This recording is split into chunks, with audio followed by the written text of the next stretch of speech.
time we give back. Sow a seed and show someone where love's at.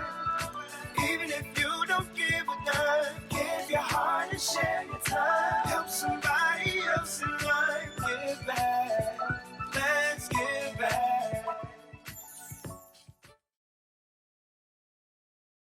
Welcome to this segment of Ignite, Empower, Transform.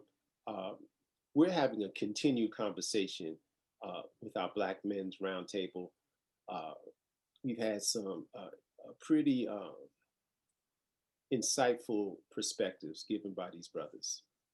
Genuine, heartfelt expressions of what we have been dealing with, not just this past year, but I guess throughout our lives. Mark, you have a project that you're embarking on. By the time this program airs, it would have taken place, and I'm hoping we'll be able to use some of the footage from your conference. But you have a conference coming up. You want to talk to us about that? Yes, sir, brother. We talked earlier about our emotions about 2020, and one of the first emotions I had was anger, just intense anger. I think the highest point was during the seeing with my own eyes the murder of Brother George Floyd. That was just so intense to me, and I was so angry that I had to do something. The gyms were closed. I couldn't go to the gym and pump iron. That's why I usually get some of my stress out. That I said, I got to make something positive out of this. So I started a Facebook group called the Black Power Social Club. Started it about 6 months ago, just myself. And before you know it, it's 3,700 rather, members today. And maybe about 1,000 people I knew already, but I met 2,700 new people that are friends and know who I am, and I know who they are from around the country. So that's the Black Power Social Club on Facebook, and we deal with all kinds of issues affecting the Black community. Certainly, white supremacy, racism, Trump, criminal injustice system, as I like to say. I'm sure you don't disagree with that, Brother Ronald, and all of these issues. But we also deal with the necessary topic of Black male and female relationships, the status of Black marriages, et cetera, et cetera, et cetera. So we have a conference tomorrow. I like to say it's not going to be your grandma's or granddaddy's conference. It's called the State of Black America. We're putting a little different conference, a different twist on it, but it's MLK Day tomorrow at 6 o'clock, but I know this is going to air later on. So that's just one thing that I did to try to keep things moving and promote brotherhood and sisterhood and fellowship amongst our people. Right. Ronald, in a previous segment that we had aired, you had talked about the deterioration of Black male-female relationships, and that's something that we've been in this country. You're in London, we're here in America, but what you see over there, we definitely see here, and when you see the deterioration of Black male-female relationships, it goes back to the whole patriarchal system, where you oftentimes don't see a Black man in the household. It has gotten better recently based on statistics, but we still see a glaring problem with the absence of Black men in the household, and the mindset that we don't need to be there. Unfortunately, with too many sisters. How do you feel we can better effectively address that, Ronald? Coming from a point, your vantage point as a social scientist. Do we have 2 weeks? This topic is so wide. It's a loaded question. Yeah, I mean, I think one of the things that we have to do is to start acknowledging, and for Black men, I think we probably need to step back and start working on us. We need to start working on us as an individual and then as a collective. And I don't know where we begin that from, but maybe it needs to begin from home or in these small groups that we're utilizing now, because how many, if you look across even, let's say, New York City now, how many black men are going to get up and do this, or even have a three-way or four-way conversation about these sorts of issues? So one of the things that we have to do is to break down these barriers. We need to talk. And when I say talk, it's not about jiving. I think there's a time and place for all of that, but we need to seriously talk. My God, what's going on here? And, you know, how are we going to take back control of our families? So the other things that we probably need to do is to sit and say to our partners, our significant others, our moms, our aunties and stuff, I'm sorry. We owe them that. We need to start saying that we're sorry. We need to be the man and to be big enough and say we're sorry. Sorry for the language that we use, the bees and the hoes and all of that stuff, and calling women. Or I was just having a conversation with my cousin the other day and saying to him, stop calling her a hoe because you didn't get into her underpants or whatever. You should respect her. She said no, no means no. And so we went down with all that conversation. But why is she being like that? You know, we're supposed to get it on. Actually, you need to get to know her. So all he wanted was her digits and just to get into her underwears. And I said, that in itself is denigrating. I said, because you have a sister and you wouldn't like another young man to come and do the same thing to you. So it has to be based on respect. So I think the first thing we need to do is to say sorry and to uplift our queens, because they are. And I always preface it by saying, if you wake up tomorrow and all the black women were to disappear, what would you do? And a lot of black men will say, man, I killed myself. Well, there you go. There'll be a lot of dead black men around then, because you and a lot of other men would say the same thing. So we need to appreciate what we have. And when are we going to get back to that? When we get home, we have a bunch of roses or flowers and just telling this woman how much I appreciate you. Stop, diminishing the roles. Oh, you've been home all day. I've been out at work. Well, switch roles. You stay home. You do the cooking. You do the washing and all of this stuff. And then I'll go out to work. We need to appreciate each other. And I think if we begin to first say that we're sorry and starting to build, and everything that you do, I'm going to appreciate you and stand behind you. Yeah, you want to go back to school, you want to be a lawyer, because that role has changed. So we know that the men used to go out and work, come home, the woman would cook and do all of that stuff. However, I think things have changed, circumstances have changed. We can still do all of that, but we need to appreciate and validate their existence. And I think those are the basic things that we need to do before we can start anything else. We need to do some work on us, and then we need to say we're sorry, and then start building from there.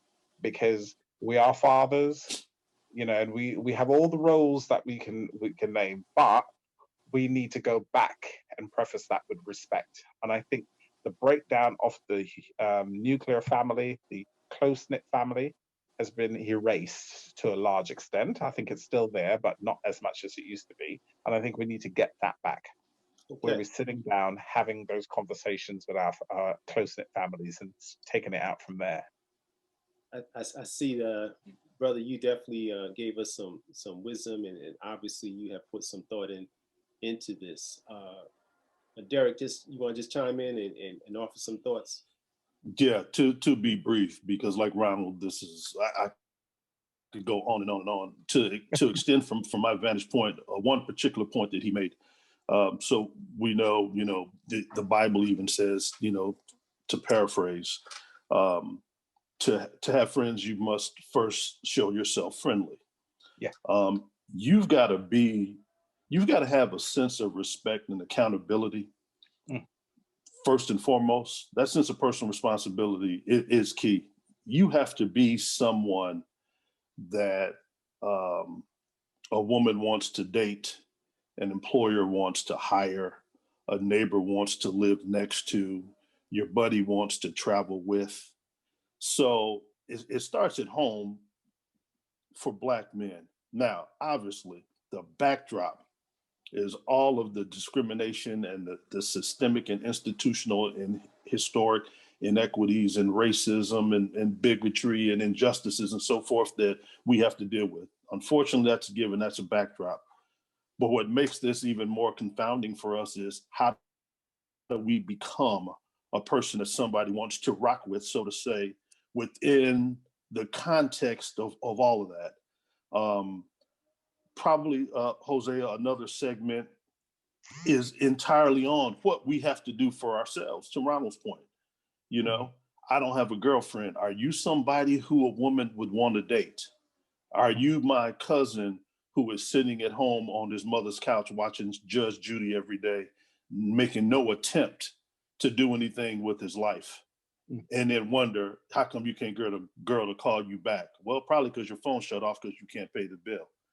But talk about starting with yourself.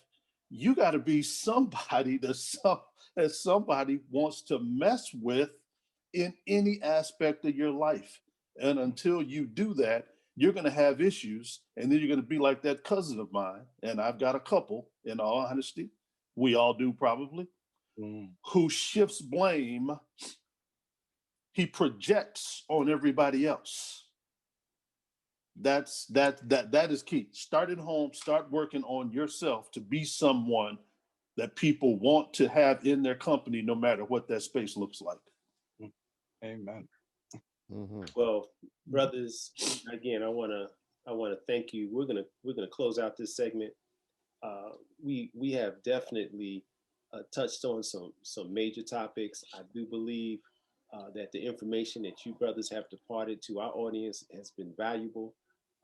And it's kind of conversation, as you have all alluded to, that we have to maintain, and we have to continue to promote and encourage more communication, more understanding, create places where brothers can be transparent, can be open, can be honest, can share, true feelings. Because, we're the expectation on Black men, in spite of how the world may view us, the burden is great. And we carry it well, but we still have to have places and areas where we can have this kind of conversation, where we can kind of be supportive to each other, and we want to continue to promote and encourage and create more possibilities for these types of venues to exist. So again, brothers, I thank you from the bottom of my heart for this introductory Black Men Quarterly Roundtable. I'm going to ask in the next quarter that we reconvene and kick it again. Hopefully, we'll see some advances as we have this new administration coming here in America. I know that there's some issues going on in London and with the pandemic and the virus and the new viruses and the shutdowns, and hopefully we'll have a more stable world in the next quarter. But until then, I just want to again give you brothers my thanks, and on behalf of the audience that has had the opportunity to view this and experience this, I know they've been blessed. Thank you, brothers. Thank you, sir. Let me say very, very quickly, because I'm going to jump on another webinar for my client. I don't know, a couple things really quickly. I don't know if I'm more energized or more pissed off after this. A mix of the two. I really don't. Right. I'm trying to figure it out. Right. I don't know if I'm on 10 and which 10 it is. I'm still trying to figure that out. But on a lighter note, Hosea, to Mark and Ronald, the most challenging, much lighter note, the most challenging part about participating this morning was fighting the urge to call him Joey. I know him as Joey dating back to 1979. Right. Wow. I and remember have to when say Hosea. Yeah. Right, I remember when I first heard somebody call me Joey. When you said it, it didn't sound right. When you said it, it didn't sound right. I said, okay, but I got to remember in this context. You're right. I'm like, I don't know, a goddamn Hosea.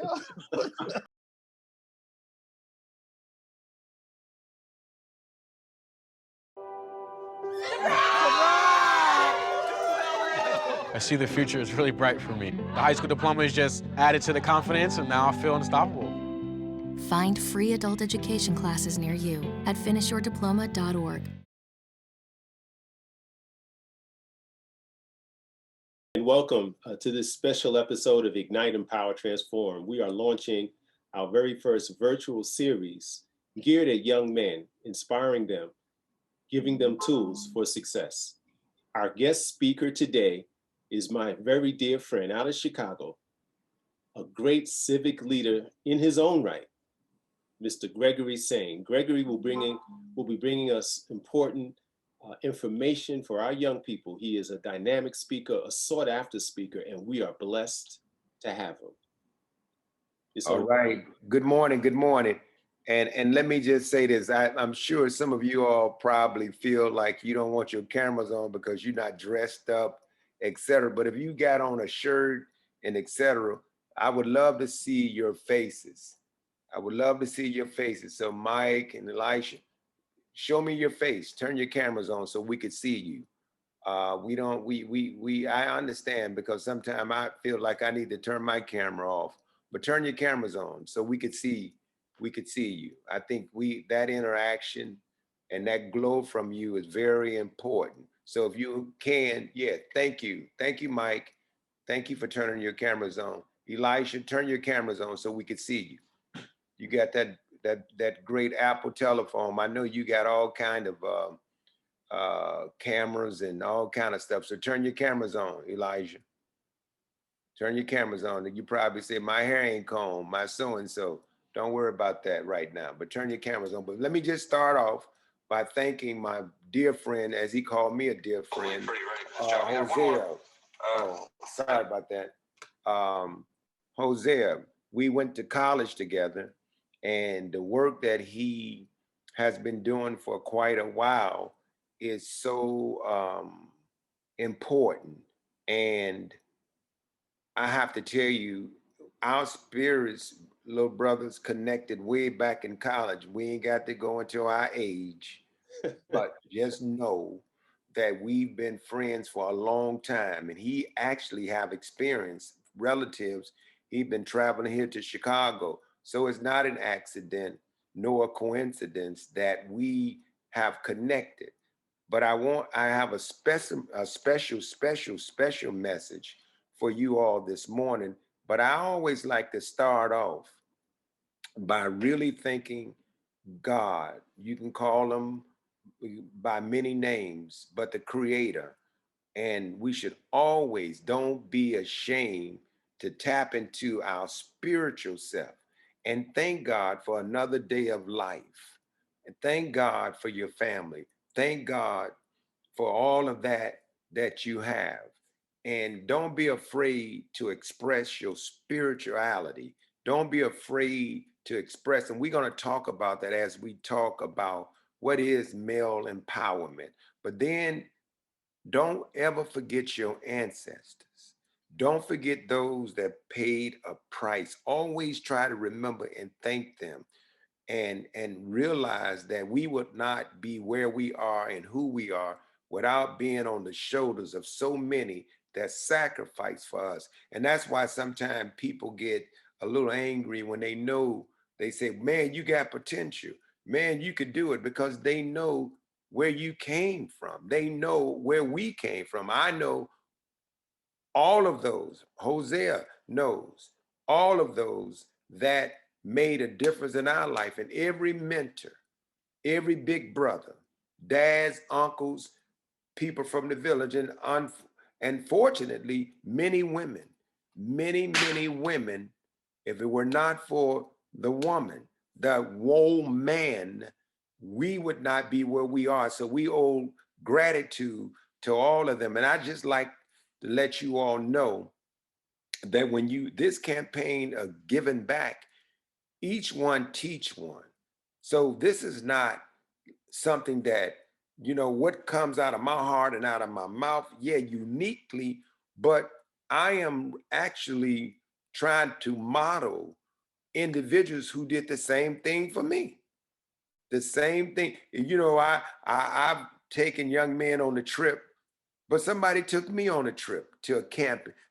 And all of that was to try their very best to let me see, not just expose me, that somebody cared enough, and they wanted me to care more about myself, because you know, we live in a time and times when I was coming up that there was still absenteeism of fathers in the household. And just for a number of reasons. I'm not going to get into that. That's why it's so important. And I love Brother Hosea for creating this platform. And this platform is really about, when you talk about giving back, it's really about being human. Whether you black, white, red, psychedelic, you are male species that have a job to do. I mean, we're gonna talk about respect. Respect your mom, respect the female, respect the woman, respect womanhood. But we're gonna talk about respecting self. So today, I want to kind of focus on it. I'm not going to be long. You know, when I give graduation talks, it'd be 7 minutes. I don't go over 7, maybe 10 minutes. But today, because we want to hear from you.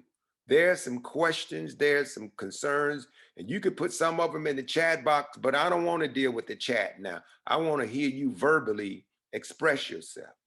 You know, I want to hear you talk about your experiences, but I want to talk about decision-making skills as it relates to peer pressure.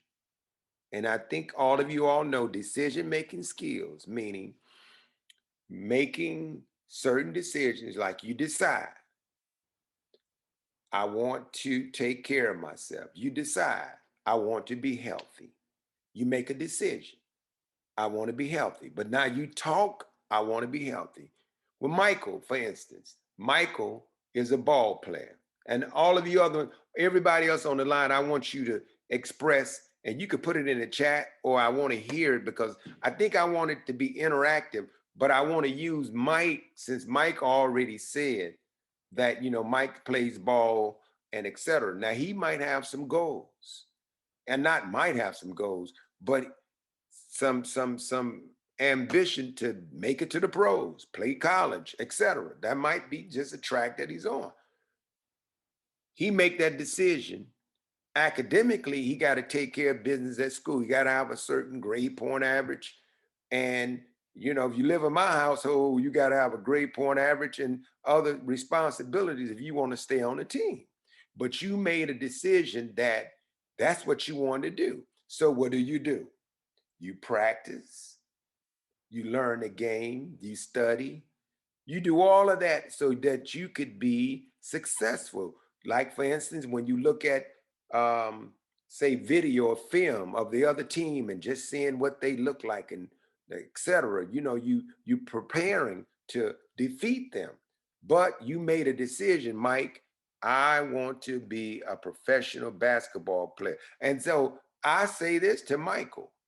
Say, Michael, and this is never to discourage you. I said, but now I told a group of young men, I said, you know, your chances of going to the pros is like being struck by lightning. He said, what? I said, well, only 2% of those that are graduating and come out of college eligible for the draft actually make it into the pros. So if it was 30 young men and they all got drafted, only 2% of them would actually sign a contract to play in the NBA. So then my question to the other ones is, if you don't go into the NBA, some of them go overseas and make a lot of money and still playing basketball. They save their money, they build, they invest, they do things. So when they return from basketball, they still got some lives. I mean, they still have some things in a life that they can live from the money that they accumulated playing overseas. So my point this morning is the peer pressure that's out there that takes you off of your path. And they do. We've been young before, and they're folks who we like. They cool, you know, but they not always doing productive things. They not always doing positive things. And so we have to make a decision. Not that we are criticizing them and throwing them under the bus and none of that. But when you care about your life, then you start making decisions that will impact on your life Therefore, you can't just lay around, not study, don't go and read books, don't exercise, don't eat right, because if you're playing ball and you get a certain weight, that's going to affect you on the court. So everything that you decide to do, you got to think about how would that affect my goals, my objectives, what the things that I want to do in life. And I'm going to tell you this, there are a lot of negative influences out there, a lot. Television, there's so many things that you hear and see. One of the things that bothered me a lot is I can't believe that a lot of people say they care about us, but they let certain music get into your ears. But then you have to decide. You can listen to some of it. I know they do a lot of cussing. That's what I'm gonna use the word cussing. But y'all, we call it profanity, right, Mike? Right, Elijah? Right, Joel? We know, and others. But that doesn't mean that you're gonna curse. Doesn't mean that you're gonna drink. Doesn't mean that you're gonna smoke. Doesn't mean that you're gonna be a so-called game banger. It doesn't mean that you're gonna be disrespectful. But they there. You can make the choice. And I don't know why somebody would look up to a person that's doing some non-productive things or destructive things, but it happens. And we know there are young men right today that are doing good academically. They good young men, but some kind of way they begin to start acting out. I've gotten calls, and parents would say, you know what? I don't know what has gotten into so and so, but they not doing their homework anymore. They don't clean up their room. They very disrespectful. And every time I talk to them about life and what they want to do, they real negative. They don't want to have the conversation. Say, well, what happened? Did somebody influence them? Or do they think it's cool to shut down? Do you think it's cool not to communicate? You know, and I'm gonna say this to you all. Don't be afraid to be yourself and show love, show kindness,